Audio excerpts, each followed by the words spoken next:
Hello friends, welcome back to my channel. आज हम तिलवक कल्पम के बारे में पढ़ेंगे, जो कि एक विरेचन कारक द्रव्य होता है। सबसे पहले हम तिलवक के बारे में ये पढ़ते हैं कि तिलवक के कौन कौन से पर्याय होते हैं। तिलवक के बस 2-3 ही पर्याय होते हैं। इसको याद हम आसानी से कर सकते हैं, लेकिन उसको भी हम एक ट्रिक के द्वारा भी हम उसको याद कर सकते हैं और बिना ट्रिक के भी याद कर सकते हैं। जैसे कि मैं आपको यहाँ पे बताती हूँ कि तिलवक के जो होते हैं ना, कौन कौन से पर्याय होते हैं। वृहत तिरी लाव, इसके द्वारा भी हम लोग तिलवक के पर्याय को याद कर सकते हैं। वृहत से विहतपद, तिरी से तिरेटक और लाव से लोत्र। मतलब वृहतपद, तिरेटक और लोथ जो होता है ना, तिलवक के पर्याय होते हैं। इनको हम लोग इनके नाम से भी याद रख सकते हैं और ट्रिक के द्वारा भी याद रख सकते हैं। ट्रिक के द्वारा क्या होता है कि हम लोग उसको लंबे समय तक याद रख सकते हैं। अब हम लोध्र के त्वक का प्रयोग कैसे करते हैं उसके बारे में पढ़ेंगे। अभी तक हम लोगों ने लोध्र के पर्याय जो होते हैं ना, 3 बताए गए, उसके बारे में पढ़ा। विरहतपद, तिरेटक और लोध्र जो होते हैं ना, तिलवक के पर्याय हैं। ठीक है, अब हम लोध्र का जो होता है ना, लोध्र की त्वचा, मतलब हम कह सकते हैं कि तिलवक जो होते हैं उसकी त्वचा का प्रयोग हम लोग कैसे कैसे कर सकते हैं उसके बारे में पढ़ेंगे। क्या करते हैं, लोध्र के मूल को लेकर के, मतलब जो तिलवक होता है उसके मूल को लेते हैं, उसका जो भीतरी भाग होता है उसको निकाल लेते हैं। उसका जो केवल बाहरी भाग होता है, मतलब जो त्वचा होता है, उसको हम सुखा लेते हैं, फिर उसका चूर्ण बना लेते हैं। ठीक है, और जो हम चूर्ण बनाते हैं, सबसे पहले हम क्या करते हैं कि उसको 3 पार्ट में विभाजित कर देते हैं। जो चूर्ण बनाया हुआ है तिलवक का, हमने तिलवक के त्वचा का जो हमने चूर्ण बनाया है, उसका सबसे पहले क्या करते हैं, 3 पार्ट में डिवाइड कर देते हैं। ठीक है, और उसके जो 2 भाग हैं उसको क्या करते हैं हम लोग, लोध्र का जो क्वाथ होता है ना, पहले लोध्र का क्वाथ बना लेते हैं और उसमें डाल करके जो 2 भाग होता है उसको छान लेते हैं। ठीक है,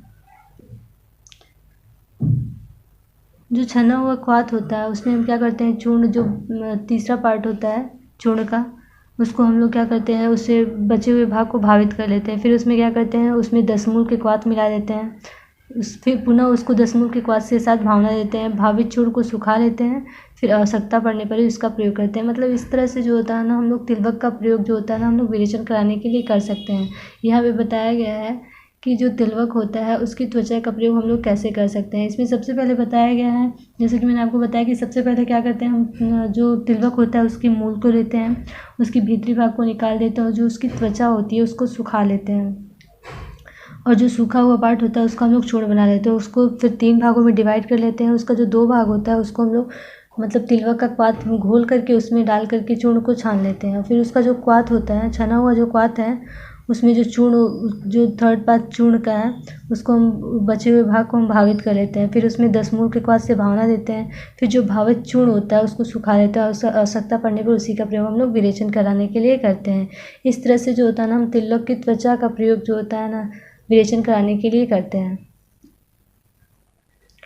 लोध्र की चूर्ण का प्रयोग जो होता है ना, अब हम पढ़ने जा रहे हैं कि लोध्र की चूर्ण का प्रयोग हम विरेचन कराने के लिए कैसे करते हैं। हालांकि मैंने आपको लोध्र का चूर्ण कैसे बनाते हैं इसके बारे में बताया है कि जो लोध्र होता है उसके मूल को लेते हैं, उसके अंदर का भाग निकाल लेते हैं। उसका जो बाहरी भाग होता है, तो उसका जो त्वचा होता है, उसको हम लोग सुखा करके उसका चूर्ण बना लेते हैं।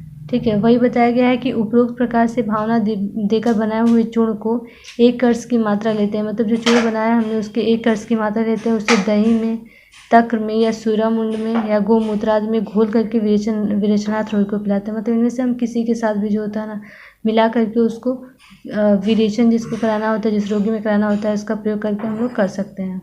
अब हम लोध्र सौवीर का प्रयोग कैसे करते हैं इसके बारे में पढ़ने जा रहे हैं। सबसे पहले तो हम सौवीर का निर्माण कैसे करते हैं ये देखेंगे, फिर उसमें लोध्र का प्रयोग कैसे करते हैं इसके बारे में देखेंगे। इसमें बताया गया है कि जो सौवीर होता है उसका निर्माण कैसे कहते हैं। सबसे पहले बताया गया है कि मेढ़ा, श्रृंगी, हरड़, पीपर, चित्रक मूल। इसमें बताया गया है कि मेढ़ा, श्रृंगी, हरड़, पीपर और चित्रक मूल जो होता है ना, समान भाग लेते हैं इनका। फिर इनका प्रयोग करके जो होता है ना, विधि पूर्वक इनका क्वाथ बनाते हैं। ठीक है, क्वाथ बना करके उसमें जो होता है ना, भूसी के साथ भुजे हुए जौ का चूर्ण बनाकर डाल देते हैं। मतलब सबसे पहले इन चारों को लेते हैं समान भाग में, फिर उसका विधि पूर्वक क्वाथ बनाते हैं। फिर उस क्वाथ में जो होता है ना, भूसी के साथ जो भुजी हुई जौ का चूर्ण होता है, मतलब जौ का चूर्ण जो भूसी के साथ भुजी गई हो, उसको, उसका जो चूर्ण होता है ना, उसमें उस क्वाथ में डाल देते हैं। फिर जो जिसका निर्माण होता है उसको हम क्या करते हैं, इसे घृत भावित मिट्टी के पात्र में 1.5 महीने तक संधान रख देते हैं। फिर उस क्वाथ का क्या करते हैं हम लोग, एक घृत भावित मिट्टी के पात्र में 1.5 महीने तक रख देते हैं। सब उसका संधान करने के लिए रख देते हैं। उसके बाद जो होता है ना, जिसका निर्माण होता है उसे ही हम लोग सौवीर बोलते हैं, और इस प्रकार से सौवीर का निर्माण किया जाता है, ये बताया गया है। फिर जो होता है ना, एक अंजुलि सौवीर में, मतलब जो सौवीर का निर्माण हमने कराया है उसका एक अंजुलि मतलब 4 पल हम कह सकते हैं कि 4 पल सौवीर लेते हैं और 1 तोला लौद्र का कल्क लेते हैं, ठीक है, मिला करके विरेचनाथ रोगी को पीने के लिए देना चाहिए। मतलब इस तरह से लौद्र और सौवीर का प्रयोग करके हम लोग विरेचनाथ रोगी को देते हैं, विरेचन कराने के लिए प्रयोग करते हैं। अब हम लोग लौद्र सूरा का प्रयोग कैसे करते हैं इसके बारे में देखने जा रहे हैं। विधि पूर्वक बनाए हुए लौद्र के क्वाथ को घृत भावित मिट्टी के पात्र में संधान कर 15 दिन तक रखा रहने दें। इस तरह लौद्र सूरा का प्रयोग विरेचनाथ रोगी के पीने के लिए देना चाहिए। हमने आपको सौवीर के निर्माण के बारे में बताया है कि जो होता है ना, उसमें मेरा सिंगी, हरड़, पीपल, चित्रक, मूल लेते हैं समान मात्रा में, फिर उसका विधि पूर्वक क्वाथ बना देते हैं, फिर भूसी के साथ भुजी हुई जौ का चूर्ण मिला करके उसमें डाल देते हैं, फिर उसको क्या करते हैं हम लोग एक घृत भावित मिट्टी के पात्र में रख देते हैं 1.5 महीने तक संधान करने के लिए, ठीक है। तो इस तरह से सौवीर का निर्माण हो जाता है, ठीक। वैसे ही यहाँ पे बताया गया है कि क्या करते हैं, विधि पूर्वक बनाए हुए लौद्र का क्वाथ। इसमें बताया गया कि जो लौद्र होता है ना उसका क्वाथ बनाते हैं हम लोग विधि पूर्वक, फिर उसको क्या करते हैं कि घृत भावित मिट्टी के पात्र में उसको रख देते हैं, कम से कम 15 दिन तक रखते हैं, ठीक है, संधान करने के लिए।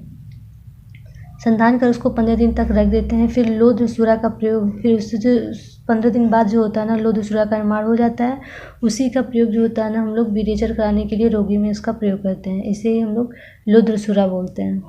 अब हम लौद्र अवलेह का प्रयोग कैसे करते हैं इसके बारे में पढ़ने जा रहे हैं कि लौद्र के अवलेह का निर्माण कैसे करते हैं। लौद्र के क्वाथ में तिव्रत के चूर्ण और गुड़ मिला करके अवलेह बनाना चाहिए। मतलब ये बताया कि लौद्र का अवलेह बनाना जो होता है बहुत आसान होता है। उसमें हम लोग क्या करते हैं कि जो लौद्र होता है ना उसके क्वाथ में जो होता है ना तिव्रत का चूर्ण डाल देते हैं और गुड़ मिला देते हैं। इसी का प्रयोग करके जो होता है ना हम लोग लौद्र के अवलेह का निर्माण करते हैं। त्रिफला के क्वाथ, घृत, मधु, राब, लौद्र का चूर्ण मिलाकर बनाया हुआ अवलेह उत्तम विरेचक होता है। मतलब वैसे तो बताया कि नॉर्मली जो होता है ना लौद्र में हम लोग लौद्र का जो क्वाथ होता है उसमें तिव्रत का चूर्ण और गुड़ मिला देते हैं तो अवलेह बन जाता है। लेकिन अगर उत्तम विरेचन कराना होता है तो त्रिफला के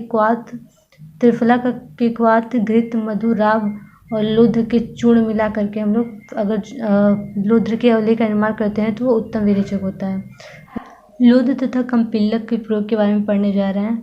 लौद्र के चूर्ण को कबीले के साथ, मतलब कबीले का मतलब कंपिल्लक हो गया, लौद्र के चूर्ण को कंपिल्लक के क्वाथ से 10 बार भावना देते हैं।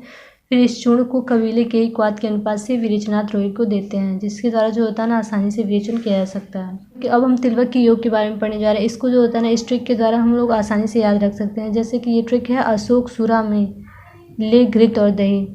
अशोक के अ से अरिष्ट से सो से सौवीर है और क से कंपिल्लक है, सुरा से, मतलब ये जो होता है ना इनके सभी के एक एक योग होते हैं। अरिष्ट के, सौवीर के, कंपिल्लक और सुरा के एक योग हैं, ठीक है। और जो घृत और दही सा, उसके घृत से घृतपाक हो गया, उसके 4 योग होते हैं। और द से दही के 5 योग होते हैं। और ले से ले पाक लेंगे, इसके 3 योग होते हैं।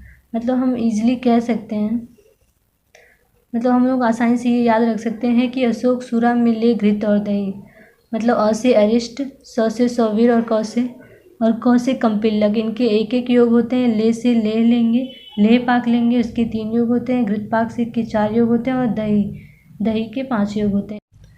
तिलवक की योग के बारे में हमने पढ़ लिया। अभी तक इसमें हम लोगों ने तिलवक के पर्याय के बारे में पढ़ा है। तिलवक के त्वक का प्रयोग कैसे करते हैं, चूर्ण का प्रयोग कैसे करते हैं, लौद्र सौवीर का प्रयोग कैसे करते हैं, ठीक है, लौद्र सूरा का प्रयोग कैसे करते हैं, लौद्र के अवलेह का प्रयोग जो होता है ना हम कैसे करते हैं, उसका निर्माण कैसे करते हैं, उसका प्रयोग जो होता है ना विरेचन कराने के लिए कैसे करते हैं, और लौद्र और कंपिल्लक के प्रयोग के बारे में पढ़ा। और यहाँ पे हम लोगों ने तिलवक के सभी योग के बारे में पढ़ा है।